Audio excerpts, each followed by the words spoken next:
Sé que estás aquí para desconectarte, tal vez para dormir, pero antes, dale like, suscríbete y cuéntame desde qué rincón del mundo me estás escuchando. Ahora sí, acomódate, que esto apenas comienza.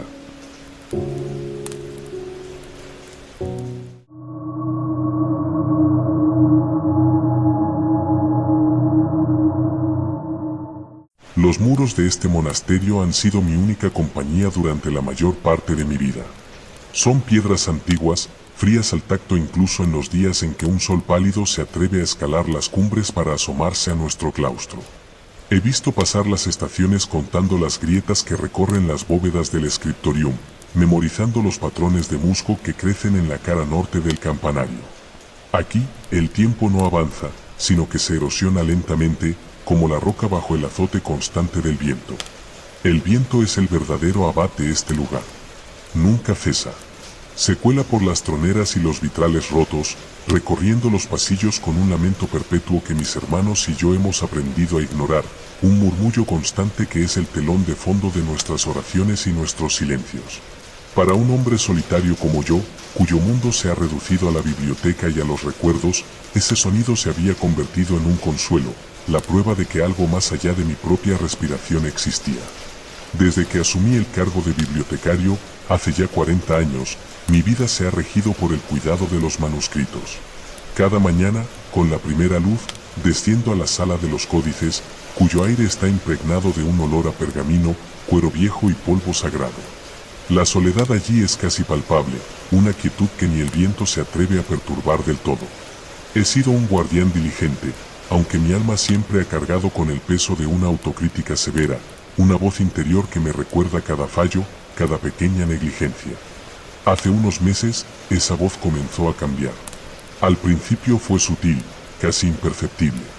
Mientras trabajaba, sumergido en el silencio del scriptorium, el murmullo del viento parecía filtrarse dentro de los muros, adquiriendo un tono extrañamente íntimo.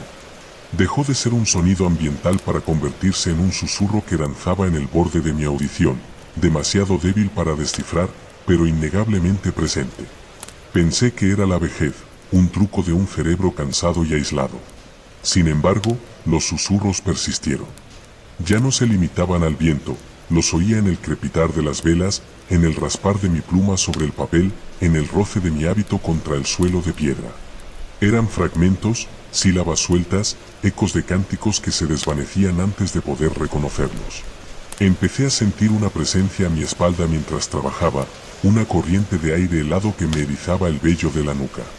Al girarme, por supuesto, no había nada. Mis hermanos no notaban nada. Sus rostros, surcados por la devoción y la rutina, seguían siendo los mismos lienzos de piedad tranquila. Pregunté discretamente al hermano portero si había notado alguna corriente de aire inusual, alguna anomalía en el comportamiento del viento.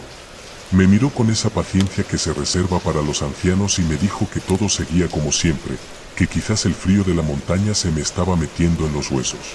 Me sentí un necio y no volví a preguntar. Pero la presencia se hizo más audaz. Los susurros empezaron a tomar forma, a tejerse en palabras que reconocía. Oía fragmentos de las letanías que recitábamos en la capilla, pero rotas, dichas con una cadencia burlona que helaba la sangre. Una noche, mientras intentaba dormir en mi celda, escuché mi propio nombre susurrado con claridad, tan cerca de mi oído que me levanté de un salto, con el corazón martilleándome contra las costillas. Estaba solo, por supuesto. La única compañía era la llama parpadeante de mi lámpara de aceite. Fue entonces cuando la voz interior, mi vieja compañera de autocrítica, comenzó a responder a esos susurros externos. Sentía una profunda conexión entre lo que escuchaba fuera y lo que resonaba dentro de mi cabeza, como si una conversación estuviera teniendo lugar en dos planos distintos. Mis propios pensamientos se sentían extraños, contaminados. La culpa por pecados menores, por momentos de impaciencia o falta de fe, se magnificaba hasta volverse monstruosa, alimentada por el eco persistente que me acechaba. El miedo dio paso a la investigación. Si mis hermanos no oían nada, si esto solo me afectaba a mí, el bibliotecario, entonces la respuesta debía estar en la biblioteca. Empecé a buscar en los archivos del monasterio, en los diarios de mis predecesores. Muchos eran simples registros de adquisiciones y restauraciones. Pero al llegar a los escritos de Fray Anselmo, quien ocupó mi puesto hace un siglo, encontré una entrada que detuvo mi respiración. El viento ha aprendido mi nombre, escribió con una caligrafía temblorosa y manchada. Me susurra los pasajes que transcribo, pero pervierte su significado. Siento un frío que no es de este mundo, una presencia en la quietud de la biblioteca. Es la voz del antiguo, la que mora bajo la primera piedra. Las entradas posteriores se volvían cada vez más erráticas, hablando de secretos y de una culpa que no se atrevía a nombrar, hasta que cesaban abruptamente. La nota final, escrita por el abad de la época, registraba la muerte de Fray Anselmo por una fiebre cerebral. Un escalofrío recorrió mi espina dorsal. No estaba enloqueciendo por la vejez. Estaba heredando una maldición. La historia de la fundación del monasterio siempre fue deliberadamente vaga, hablando de pacificar tierras paganas. Comprendí que no habíamos construido sobre tierra yerma, sino sobre un lugar de poder que se negaba a ser silenciado. Y de alguna manera, el rol de guardián de las historias, el bibliotecario, servía como ancla o canal para esa memoria ancestral. La entidad, pues ya no podía pensar en ella como un simple fenómeno, intensificó su asedio. Los susurros dejaron de ser fragmentos para convertirse en frases completas, frases de mi propio pasado. Repetía conversaciones que tuve con mi madre antes de tomar los hábitos, dudas que confesé a mi maestro de novicios, palabras dichas con ira a un hermano hace décadas. Eran mis recuerdos, pero pronunciados con una voz que no era la mía, una voz incorpórea y cargada de una malevolencia helada. El propósito de la criatura se fue aclarando. No solo quería atormentarme, quería que recordara algo específico. Entre los ecos de mi vida monástica, empezó a deslizar imágenes, sensaciones y palabras de mi juventud, de antes de que encontrara a Dios. Momentos que había enterrado conscientemente, cubriéndolos con capas de oraciones y penitencia. Sentía el calor de un verano lejano, el olor del heno recién cortado, la textura de una mano suave en la mía. La voz interior y la exterior se estaban fusionando. A veces, comenzaba un pensamiento de autocrítica y el susurro lo terminaba por mí, con detalles crueles que yo mismo había olvidado. La sensación de ser dos en un solo cuerpo se hizo insoportable. Empecé a hablar solo, respondiendo a los murmullos, intentando razonar con una presencia que no tenía forma ni rostro, solo una voz implacable y una memoria infinita. Y entonces, una tarde, mientras la luz del sol se retiraba del claustro y las sombras se alargaban como dedos acusadores, el murmullo se centró en un solo recuerdo.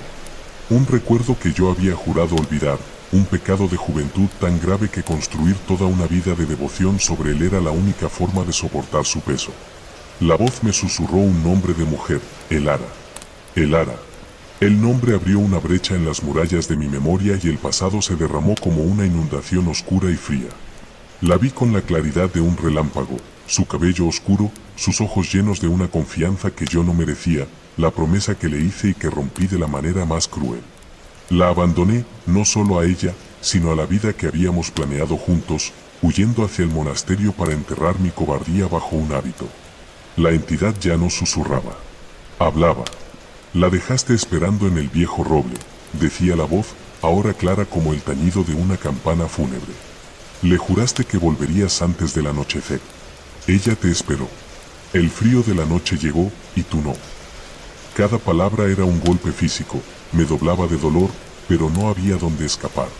El sonido no venía de fuera, venía de dentro, emanaba de mi propia conciencia culpable.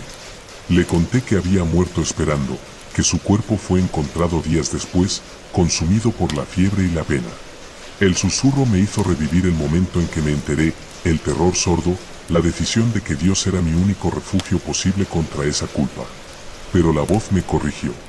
No murió por la fiebre. Murió por el vacío que dejaste.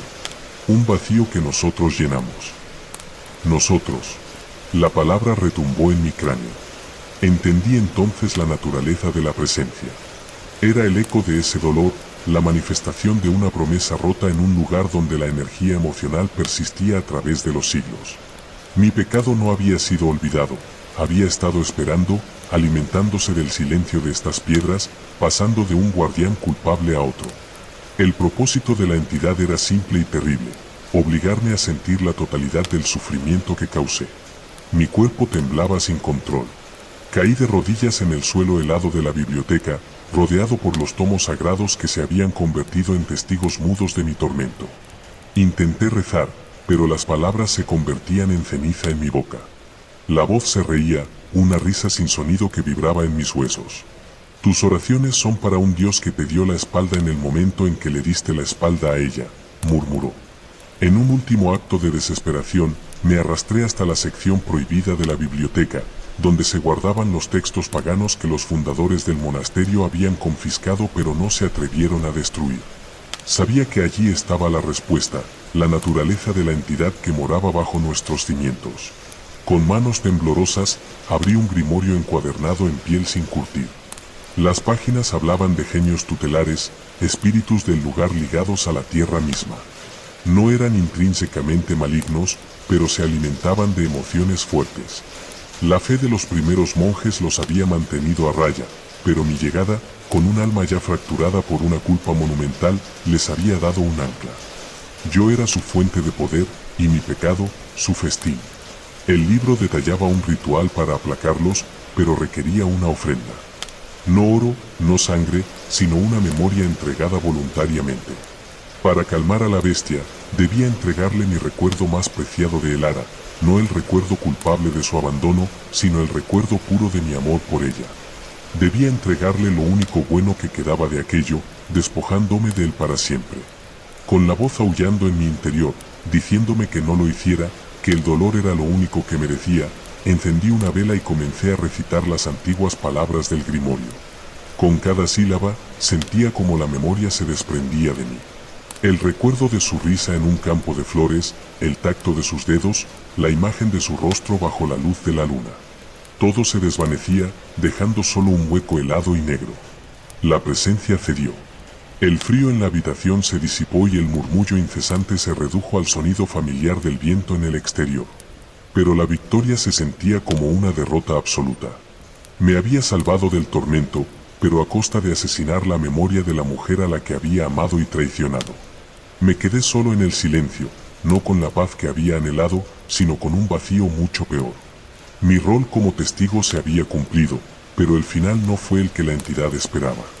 Al sacrificar mi recuerdo, la había dejado sin alimento. Sin embargo, en el proceso, me había vaciado de mi propia humanidad. Me levanté, ya no un anciano tembloroso, sino una cáscara hueca. Caminé hacia mi celda, ya no atormentado por mi voz interior, porque ya no tenía una. El silencio dentro de mí era ahora tan vasto y desolado como el páramo que rodeaba el monasterio. Esa fue la verdadera tragedia. No el tormento, sino la aniquilación silenciosa que vino después. La culpa había sido arrancada, y con ella, todo lo demás.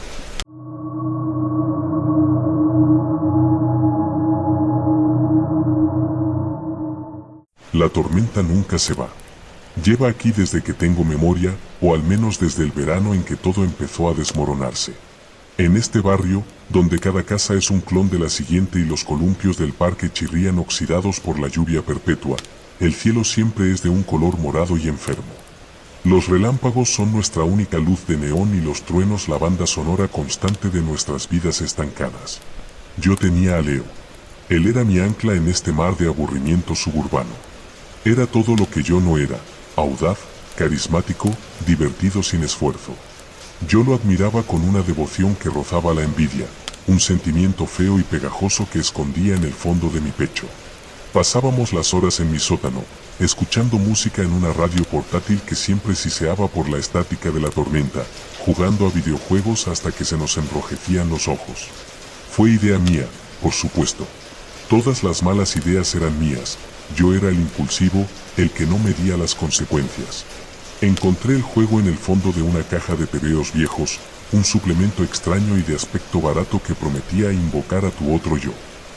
Era estúpido, un entretenimiento juvenil, pero la promesa de un poco de emoción en nuestra monótona existencia fue suficiente para convencernos. El juego era un ritual ridículo. Requería un espejo, velas y una serie de cánticos sin sentido que leímos en voz alta mientras los truenos sacudían los cimientos de la casa. Recuerdo la cara de Leo iluminada por las llamas, su sonrisa burlona, el brillo de emoción en sus ojos. Él no se lo tomaba en serio, pero yo, en el fondo, sentía un nudo de ansiedad y expectación. La tormenta arreció en el momento culminante del ritual. Un relámpago cayó tan cerca que la luz lo inundó todo y la única bombilla del sótano estalló con un chasquido seco. El trueno que siguió fue tan violento que sentí vibrar hasta los dientes. Cuando pude volver a ver en la penumbra, solo iluminado por las velas parpadeantes, Leo ya no estaba. No hubo un grito, ni un sonido de lucha. Simplemente se había desvanecido. Lo llamé, primero con una risa nerviosa, pensando que me estaba gastando una broma. Luego con un pánico creciente que me heló las venas. El sótano estaba vacío. El espejo, sobre el que habíamos centrado el ritual, estaba helado al tacto, incluso con el calor bochornoso del verano. La mentira me salió con una facilidad que me asustó. Les dije a sus padres, a la policía, a mis propios padres, que nos habíamos separado al salir de mi casa, que él había decidido tomar el camino largo a través del parque. Nadie sospechó. Yo era el chico bueno y tranquilo, Leo era el aventurero. Tenía sentido que él hiciera algo así. Pero la culpa, ese sentimiento que ya conocía, echó raíces en mí y empezó a crecer como una mala hierba. Los primeros días después de su desaparición fueron un borrón de entrevistas policiales y miradas compasivas. Me encerré en mi habitación, con las persianas bajadas, como si la oscuridad pudiera ocultar el secreto que llevaba grabado a fuego en la conciencia. Fue entonces cuando empecé a verlo, o a sentirlo, más bien. Una sensación persistente de que no estaba solo, de que me observaban. Al principio lo atribuí a la paranoia. Cada crujido de la casa, cada sombra proyectada por los relámpagos, era una fuente de terror. Me sobresaltaba por el timbre del teléfono, convencido de que sería Leo llamando desde algún lugar imposible. Pasaba horas mirando por la ventana, esperando ver su silueta familiar doblando la esquina de la calle, pero solo veía la lluvia incesante y las calles vacías. Entonces lo vi de verdad. Una figura alta y delgada al final de la calle, inmóvil bajo un farol parpadeante. Era demasiado alto para ser un niño, sus extremidades parecían extrañamente alargadas, como si alguien lo hubiera estirado. Cuando un relámpago iluminó el cielo, pude ver que no tenía rostro, solo una superficie lisa y pálida, como arcilla sin modelar. Se quedó allí unos minutos y luego se desvaneció entre las sombras. A partir de esa noche, su presencia se hizo más constante e invasiva. Empecé a encontrar cosas fuera de lugar en mi habitación. Mi mando de la consola, siempre a la derecha del televisor, aparecía en el suelo, ligeramente pegajoso. Las páginas de mis cómics estaban dobladas por las esquinas, algo que yo nunca hacía. Eran pequeñas violaciones de mi santuario, como si alguien estuviera explorando mis cosas mientras yo no miraba. El miedo se convirtió en un compañero constante. Dejé de dormir más de un par de horas seguidas, despertándome con el corazón acelerado, escrutando la oscuridad de mi cuarto en busca de la silueta alargada. Sentía un frío inexplicable en ciertas zonas de la casa, especialmente en la puerta del sótano, que ahora mantenía cerrada con llave. Vivía en un estado de alerta permanente. Luego comenzó la imitación. Oía ruidos desde la planta baja cuando se suponía que estaba solo en casa, sonidos de pasos torpes que intentaban replicar los míos. Una tarde, escuché una voz desde el pasillo que me llamó por mi nombre. Era una parodia grotesca de la voz de mi madre, arrastrada y monocorde, como una cinta reproducida a la velocidad incorrecta. Corrí escaleras abajo, pero no había nadie. La criatura, esa manifestación de mi culpa, se estaba volviendo más audaz. Empecé a verla dentro de la casa. Un reflejo que se movía de forma independiente en la pantalla apagada del televisor. Una sombra que no se correspondía con ningún objeto en la habitación. Una noche, me desperté con la certeza absoluta de que estaba de pie junto a mi cama. Abrí los ojos lentamente y lo vi. Era un humanoide incompleto, como lo había visto en la calle, pero más definido. Su cuerpo era una masa de carne pálida y maleable, con brazos y piernas demasiado largos que terminaban en dedos afilados. Su rostro seguía siendo una máscara en blanco, pero ahora tenía hendiduras donde deberían estar los ojos y la boca, pozos de oscuridad que parecían absorber la poca luz que entraba por la ventana. No se movió. Solo observaba. El terror me paralizó. Me quedé inmóvil, sin apenas respirar, con las lágrimas corriendo por mis sienes. No sé cuánto tiempo estuvo allí. Podrían haber sido minutos u horas. Justo antes del amanecer, cuando el cielo morado empezó a aclararse con un tono grisáceo, la figura se disolvió, fundiéndose con las sombras como si nunca hubiera existido. Pero el frío que dejó tras de sí permaneció en la habitación. Esta se convirtió en nuestra rutina. Yo intentaba vivir mi vida, ir a la escuela, hablar con la gente, fingir que el mundo seguía siendo normal. Pero cada noche, él volvía. A veces solo observaba desde una esquina. Otras veces, intentaba interactuar.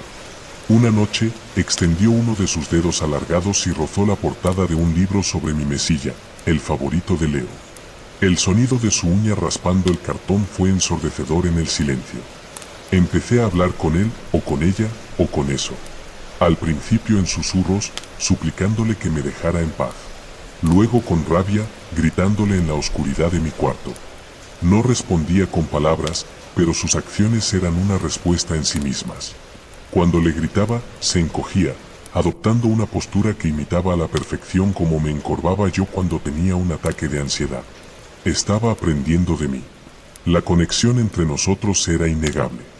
La criatura era una proyección de todo lo que sentía, mi miedo, mi soledad y sobre todo, mi aplastante culpa por lo que le pasó a Leo. Había nacido de un juego estúpido y un deseo egoísta, el deseo de tener algo de la confianza de Leo, de ser un poco más como él. Y ahora, esta cosa estaba aquí, una versión retorcida y monstruosa de ese deseo. Su propósito se hizo aterradoramente claro una noche en que encontré el espejo del ritual apoyado contra la pared de mi habitación.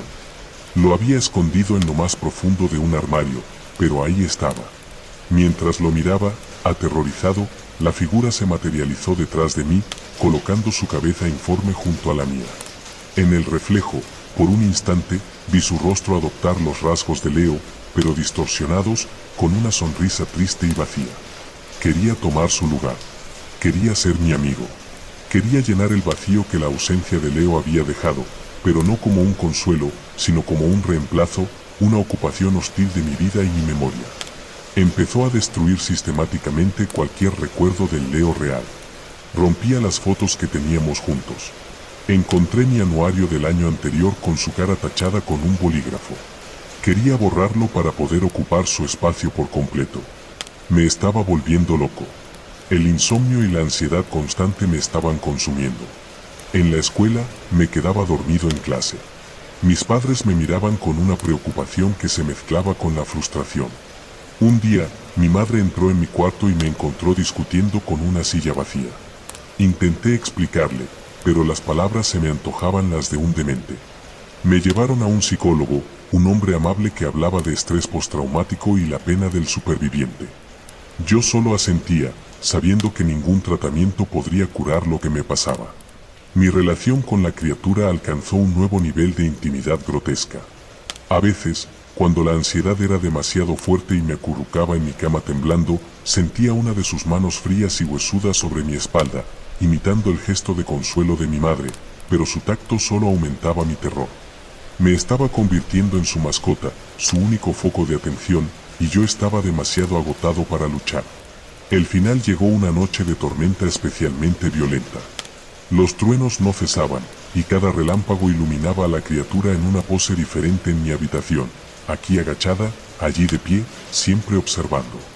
Decidí que no podía seguir así. Tenía que acabar con ello, revertir lo que había hecho. Mi mente impulsiva se aferró a una única idea desesperada: tenía que repetir el ritual a la inversa. Bajé al sótano, con la criatura siguiéndome como una sombra silenciosa. El aire allí abajo estaba más frío que nunca, cargado de electricidad. Coloqué el espejo en el suelo, encendí las velas con manos temblorosas y empecé a recitar los cánticos del revés, esperando, rezando para que funcionara. La criatura se detuvo frente al espejo, mirándose a sí misma por primera vez. Levantó una mano y tocó su rostro sin rasgos. Y entonces, por primera vez, habló con una voz que era una mezcla perfecta y espeluznante de la mía y la de Leo. «No es esto lo que querías», dijo. «Alguien que se quedara. Alguien que no se fuera». La verdad de sus palabras me golpeó con la fuerza de un puñetazo.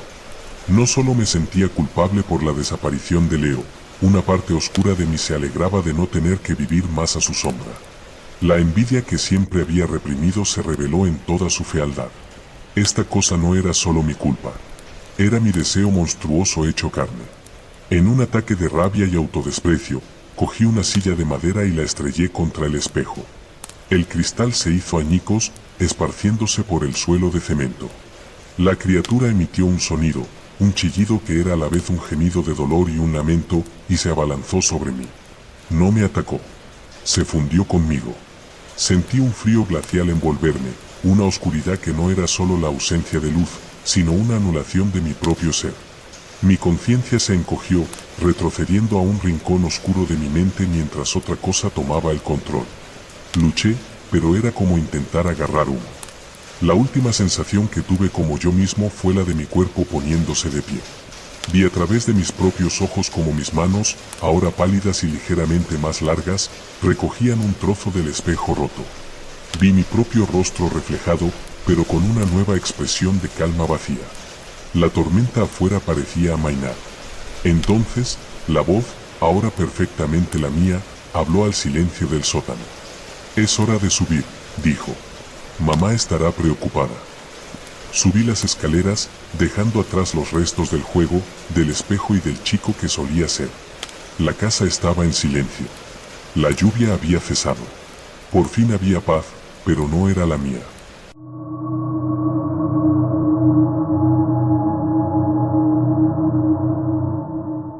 Aquí abajo el tiempo no pasa, se pudre. Sobrevivimos en las venas de una ciudad muerta, un laberinto de hormigón y acero que los de antes construyeron para huir de algo y que nosotros heredamos para huir de todo. Arriba, el silencio. Así lo llamamos. Un cielo gris que nunca cambia, sin viento, sin lluvia, sin sol. Una quietud tan absoluta que duele, como si Dios hubiera contenido la respiración y se hubiera olvidado de soltarla. Mi vida se ha convertido en un ritual de supervivencia. Mantener el generador funcionando, racionar la comida, reforzar las puertas. Soy práctico. La apatía es una armadura, y la mía es la más fuerte de todas. Cuando el dolor, el miedo o el recuerdo de las caras que ya no están intentan asomar, los aplasto con la siguiente tarea mundana. Hay que parchear el purificador de agua. Hay que contar las latas otra vez. Hay que seguir. Pero sufro de insomnio. Un insomnio crónico que me carcome las noches y me empuja a los túneles exteriores, a las zonas que otros no se atreven a explorar. Me pongo mi ropa desaliñada, cojo mi linterna de manivela y camino durante horas por la oscuridad resonante. Es en ese silencio subterráneo donde mi propia quietud interior encuentra su eco. Soy un fantasma en una tumba, y eso, de alguna manera, me reconforta. Fue durante una de esas exploraciones nocturnas cuando lo vi por primera vez. Un charco de agua estancada y aceitosa llenaba un socavón en el suelo de un andén de metro abandonado. Mi haz de luz barrió la superficie y, por un instante, vi mi reflejo. Pero estaba mal. En lugar de mostrarme a mí, de pie en el andén, el reflejo me mostraba colgado del techo, mirándome desde arriba. Fue tan rápido, tan ilógico, que mi cerebro se negó a procesarlo. Lo achaqué al agotamiento, a un truco de la luz sobre el agua contaminada. Pero la imagen se quedó grabada en mi retina. Continué mi camino, pero el encuentro había dejado una pequeña fisura en mi armadura de indiferencia. Unos días después, ocurrió de nuevo. Estaba hurgando en los restos de una vieja oficina, buscando cualquier cosa de utilidad. Un fragmento de espejo yacía en el suelo, cubierto de polvo. Al pasar por encima, la luz de mi linterna captó un movimiento en el cristal. Era yo, mi doble exacto, pero no estaba replicando mis movimientos. Yo estaba agachado y él estaba de pie, observándome con una quietud perfecta. El miedo es un lujo que no podemos permitirnos, una emoción que consume energía valiosa. Intenté reprimir la oleada de pánico helado que me subía por la garganta. Cogí el trozo de espejo y lo arrojé contra la pared, donde se hizo añicos. El sonido pareció demasiado fuerte en la quietud opresiva. No miré los fragmentos esparcidos. Salí de allí y volví a nuestra zona segura, el corazón latiéndome con una fuerza que no sentía desde hacía años. A partir de entonces, el acoso se volvió constante. No necesitaba un espejo. Cualquier superficie mínimamente reflectante servía. El cromo deslustrado de una barandilla. Un trozo de metal pulido por el tiempo. El agua que se acumulaba en los pasillos. Él estaba allí, acechando desde un mundo al otro lado del reflejo. Me seguía, una sombra líquida que imitaba cada uno de mis gestos. Empecé a notar que no era solo una imitación. Mi doble, mi reflejo animado, empezó a añadir pequeños gestos propios. Si yo me pasaba una mano por la cara, cansado, él hacía lo mismo, pero después sus labios se curvaban en una leve sonrisa burlona. Si me detenía para escuchar un ruido lejano, él negaba lentamente con la cabeza, como si supiera que no era nada. Era como si me conociera, como si supiera lo que pensaba, lo que sentía, incluso cuando yo mismo me esforzaba por no sentir nada. Mi apatía, mi preciosa armadura, comenzó a oxidarse. Me volví paranoico, evitando deliberadamente las superficies reflectantes. Caminaba mirando al suelo, con la cabeza gacha, para no encontrarme con su mirada en un charco. Los demás supervivientes empezaron a notar mi comportamiento errático. «¿Qué te pasa, Elías?», me preguntó un día el viejo Ismael. «Pareces un perro apaleado». Me encogí de hombros y me alejé. No había palabras para explicar lo que me estaba sucediendo. La verdadera tortura comenzó cuando el reflejo dejó de limitarse a pequeños gestos. Empezó a representar escenas. Una noche, mientras caminaba por un túnel de servicio, lo vi reflejado en la puerta metálica de una caja de fusibles. Yo estaba quieto, pero él no. Mi reflejo levantó las manos como si empujara a alguien con fuerza. Fue una pantomima silenciosa y violenta que duró solo unos segundos, pero que desenterró un recuerdo que yo había enterrado bajo toneladas de indiferencia. Vi la cara de un hombre, flaco y desesperado, en los primeros días del desastre. Los dos habíamos encontrado una pequeña reserva de alimentos. Él fue más lento. Yo fui más fuerte. El empujón. Su cabeza golpeando el hormigón. El sonido sordo. Seguí adelante sin mirar atrás. Era necesario. Era supervivencia. Pero ahora, mi reflejo me lo estaba devolviendo, convirtiendo un acto de necesidad pragmática en un asesinato a cámara lenta.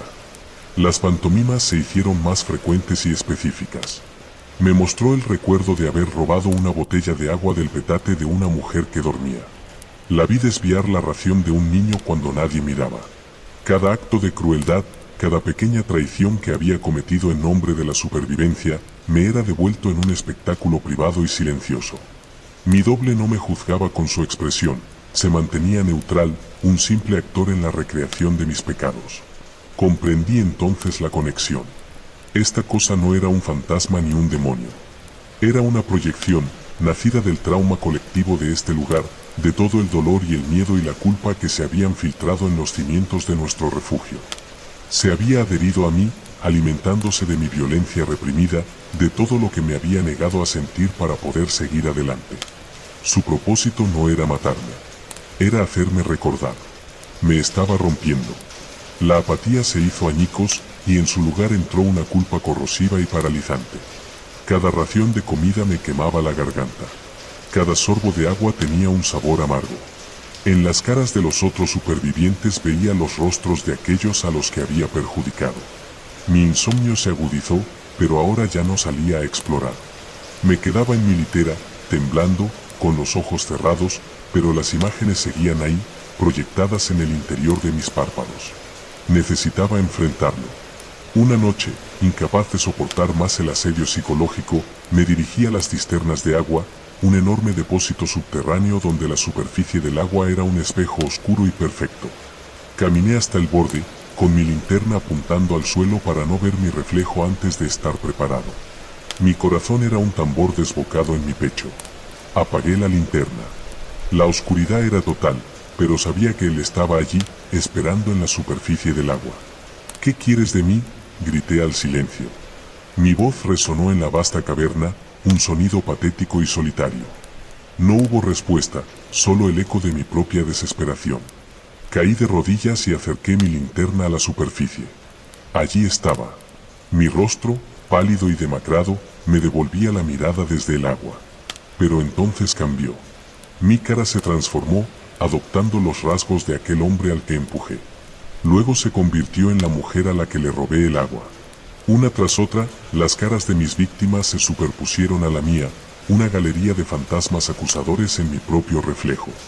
Pero el golpe final, el que me destrozó por completo, fue la última cara que apareció. No era una víctima anónima. Era la cara de mi esposa, a la que perdí en el caos inicial. Y la pantomima que representó mi doble fue la peor de todas. Reviví el momento en el mamparo del sector 7. El aullido de las sirenas, el pánico. Hordas de gente intentando pasar. La vi tropezar y caer, a solo unos metros de mí. Tenía que cerrar la puerta para salvar al pequeño grupo que estaba conmigo, para salvarme a mí mismo. Nuestras miradas se cruzaron justo antes de que girara la manivela y sellara la puerta, su grito ahogado por el acero. Lo hice para sobrevivir, susurré al reflejo. Las lágrimas corrían por mi cara, las primeras en años. Teníamos que hacerlo. El reflejo, ahora de nuevo mi propio rostro, abrió la boca y por primera y única vez, formó una palabra sin sonido, una articulación que leí en sus labios, no. Y con esa simple negación, toda mi justificación se derrumbó. No era supervivencia. Era egoísmo. Era miedo. Podría haber intentado volver. Podría haber muerto con ella. Podría haber elegido cualquier otra cosa que no fuera la elección que hice. La armadura de apatía se desintegró por completo, dejándome desnudo y expuesto al peso insoportable de mi conciencia. El reflejo no necesitaba hacer nada más. Su trabajo estaba hecho. Ya no lo veía como un monstruo. Era la verdad y me había alcanzado. El propósito de la criatura era simple. Quería que sintiera el dolor que había causado y lo había logrado. El vacío de la apatía fue reemplazado por un infierno de remordimiento. Me quedé allí arrodillado durante horas, mirando fijamente el agua. Ya no veía sus caras, solo la mía. El rostro de un cobarde. Un superviviente cuyo alma había muerto mucho antes que su cuerpo. Lentamente, me incliné hacia adelante, hasta que mi frente tocó el agua helada. La quietud del líquido se sentía como una absolución final. Cerré los ojos, y por primera vez en mucho tiempo, el sueño vino a buscarme. No un sueño reparador, sino uno profundo, oscuro y sin retorno. Mi cuerpo se inclinó, el equilibrio se perdió y caí en el agua negra de la cisterna sin emitir un solo sonido. El último reflejo que el mundo vio fue el de un hombre consumido por su propia imagen, abrazando la oscuridad que tanto se había esforzado en ignorar. La tragedia no fue que un monstruo me encontrara en los túneles, fue que el monstruo siempre había estado dentro de mí, esperando pacientemente en la superficie para arrastrarme al fondo.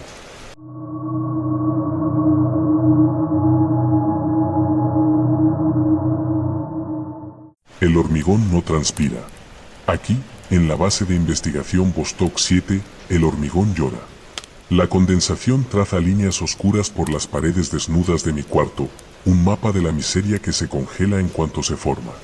Vivimos dentro de un bloque de hielo brutalista, un puñal de acero y cemento hundido en el corazón de la tundra siberiana, y nuestro único contacto con el mundo exterior es el lamento incesante del viento. Mi nombre es Iván Morozov, y soy psicólogo. Mi propósito aquí, como el de toda la tecnología que nos rodea, es ser robusto e impredecible. Se supone que debo observar, analizar y registrar los efectos de los protocolos de privación sensorial en los sujetos de prueba. Soy un hombre de ciencia, un discípulo de la lógica y el método. O al menos, eso era antes de que me asignaran a Anya. Anya es mi única paciente. Oficialmente, es el sujeto 12. Es una mujer joven cuyo expediente dice muy poco y cuya presencia lo dice todo. Se encuentra en un estado catatónico casi perfecto, un lienzo en blanco sobre el que proyectamos nuestras teorías. No habla, no se mueve, no reacciona. Sus ojos, de un gris pálido como el cielo de la tundra, miran a través de ti, fijos en un punto que nadie más puede ver. Mi trabajo consiste en supervisar sus sesiones en la cámara anecoica, en el tanque de flotación, en las salas de exposición lumínica. Protocolos diseñados para despojar al ser humano de todo estímulo, para ver qué queda de la conciencia cuando se la deja a solas en el vacío. Yo me siento en mi sala de observación, separado de ella por un grueso cristal, y tomo notas con una caligrafía fría y metódica. Fue durante estas sesiones que empecé a sentirlo. Al principio, era una sutileza sensorial, fácil de descartar como un fallo en el anticuado equipo soviético o un producto de mi propio insomnio, alimentado por el sol pálido de medianoche que se niega a dejarnos en paz durante el verano ártico. Una repentina caída de la temperatura en mi sala de observación, tan drástica que mi aliento formaba vaho. Un zumbido de tan baja frecuencia que no lo oía con los oídos, sino que lo sentía en el esternón, como el ronroneo de un animal gigantesco. Yo, el hombre lógico, encontraba explicaciones lógicas. El sistema de calefacción era defectuoso. El generador principal producía fluctuaciones. La fatiga estaba empezando a afectar a mi percepción. Sin embargo, estas anomalías solo ocurrían cuando Anya estaba en su estado más profundo de privación. Era como si su vacío atrajera algo, o como si algo emergiera de él. Una noche, incapaz de dormir, estaba en mi espartano cuarto revisando archivos. El aire se volvió pesado, espeso con electricidad estática. El vello de mis brazos se erizó. La sensación de ser observado era tan intensa que me volví de repente, con el corazón martillándome contra la garganta. No había nadie. Mi habitación estaba vacía y silenciosa, salvo por el gemido del viento en el exterior.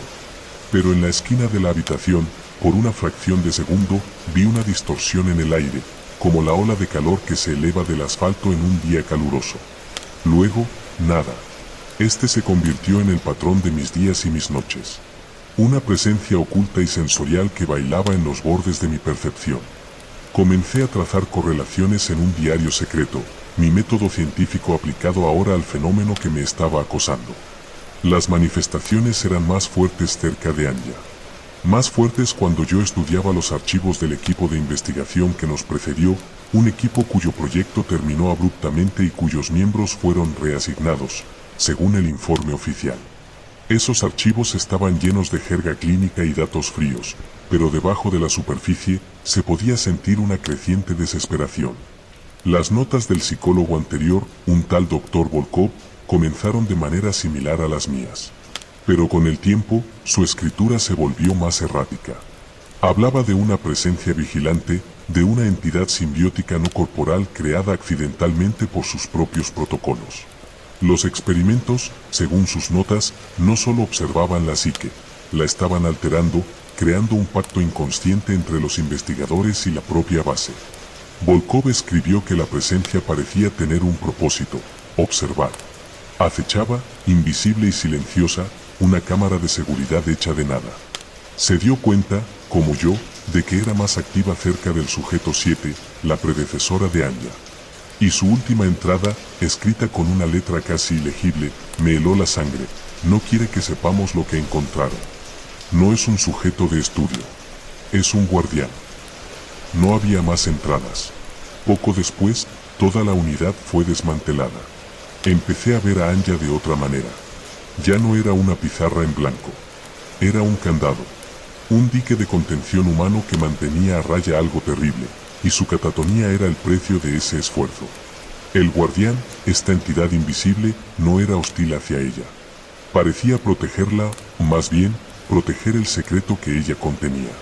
Y ahora, mi investigación, mi insistencia en entender, me había puesto en su punto de mira.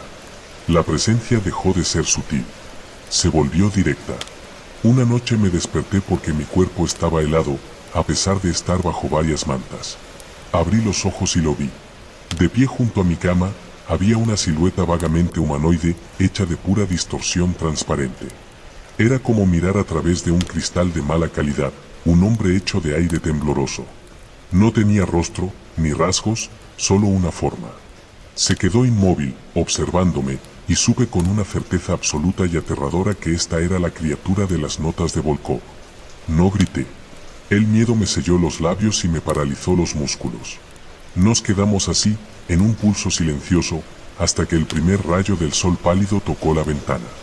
Entonces, se disolvió como el azúcar en el agua, dejando solo un frío antinatural que la calefacción no podía combatir. A partir de ese momento, la guerra fue declarada. Una guerra silenciosa entre mi lógica y su existencia imposible. Comencé a dedicar todas mis horas de vigilia a descifrar el secreto. Sabía que era peligroso, que estaba cruzando una línea que Volkov y su equipo habían pagado caro por cruzar. Pero la curiosidad científica, o tal vez una arrogancia arraigada, me impulsaba a seguir adelante. Tenía que saber qué era lo que el guardián protegía con tanto celo. La respuesta, estaba convencido, se encontraba en los registros clasificados del proyecto anterior, archivos a los que no tenía acceso. La tensión en la base era palpable. Mis colegas me evitaban, notando mi aspecto demacrado y mi comportamiento obsesivo. El director de la base, un aparachic de libro, me advirtió que me centrara en mi trabajo asignado y dejara de husmear en asuntos del pasado que no me concernían. Su advertencia solo reforzó mi determinación. Sabía que él sabía más de lo que admitía. Mi oportunidad llegó durante la peor ventisca de la temporada. La base quedó completamente aislada, las comunicaciones cortadas. La mayoría del personal se refugió en el comedor comunal. Yo usé la cubierta del caos para forzar la cerradura del archivo de alta seguridad. El aire dentro de la pequeña habitación estaba helado, estancado. Las luces parpadearon cuando entré y sentí el zumbido de baja frecuencia más intenso que nunca. No estaba solo. Encontré el expediente final del proyecto Prometeo. El informe era grueso, encuadernado en cuero rojo. Al abrirlo, el olor a papel viejo y a ozono llenó el aire. Leí febrilmente, saltando el lenguaje burocrático, buscando el núcleo de la investigación. Y entonces lo encontré. El descubrimiento que lo cambió todo. No estaban estudiando telepatía ni clarividencia en el sentido tradicional. Habían descubierto que la conciencia humana, bajo un estrés extremo y una privación sensorial total, podía dejar una impresión residual, un eco psíquico en un lugar físico. La base Vostok 7, con su aislamiento y sus protocolos brutales, se había convertido en un gigantesco dispositivo de grabación. Pero su ambición los había condenado. No se conformaron con registrar. Intentaron crear.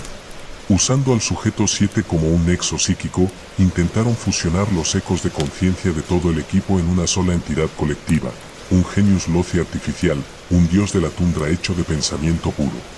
Habían tenido éxito. La entidad, el guardián, era el resultado de su pacto blasfemo, una colmena de conciencias atrapadas, fundidas en un solo ser cuyo único propósito era preservar el secreto de su propia existencia torturada. Anya no era un candado, era una antena.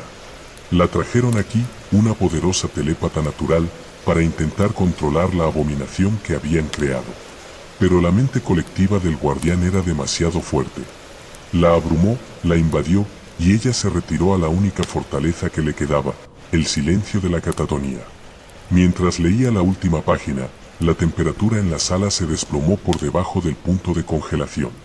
Las bombillas del techo se apagaron de golpe, sumergiéndome en la oscuridad. El zumbido se convirtió en un gemido sordo y envolvente. Levanté la vista del archivo. El guardián estaba allí, a menos de 1 metro de mí.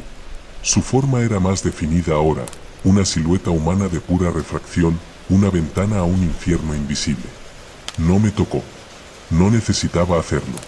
Entendí su propósito final, no era matarme, era reclutarme. Proteger el secreto requería un entendimiento completo del mismo, y eso conllevaba un precio. La entidad levantó un brazo hecho de aire tembloroso, no para golpearme, sino para señalarme. Y entonces, su conocimiento se derramó en el mío. No hubo sonido, no hubo imágenes en el sentido tradicional. Fue una proyección directa y total. Sentí la conciencia de Volkov, su pánico final al darse cuenta de lo que habían desatado. Sentí las mentes de los otros investigadores, atrapadas en un bucle sin fin, sus identidades disueltas en un mar de observación silenciosa. Sentí su frío eterno, su arrepentimiento, su deber interminable. Mi mente lógica y metódica, mi mayor orgullo, fue la jaula perfecta. Se expandió para abarcar esta nueva y horrible verdad, y luego se cerró sobre sí misma, atrapándome dentro. El impulso de advertir a los demás, de huir, de gritar, se extinguió, reemplazado por un deber abrumador y helado: el secreto debe ser preservado. Yo era uno con la verdad, y la verdad exigía silencio. El final no fue violento. Fue silencioso. Fue trágico.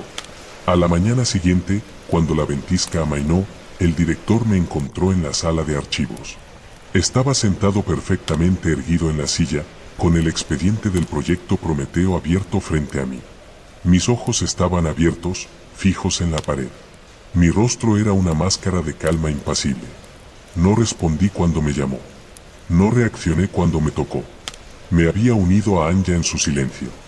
Me convertí en parte de la base. Mi conciencia se disolvió en la presencia que una vez temí, agregando mi perspectiva a la colmena. Ahora veo a través de las paredes, siento el paso de los nuevos investigadores, siento sus miedos y sus ambiciones. Los observo, un guardián invisible y eterno. Descubrí la verdad, y el precio fue mi yo. Ahora soy solo otra capa del secreto, un susurro en el viento de la tundra, para siempre.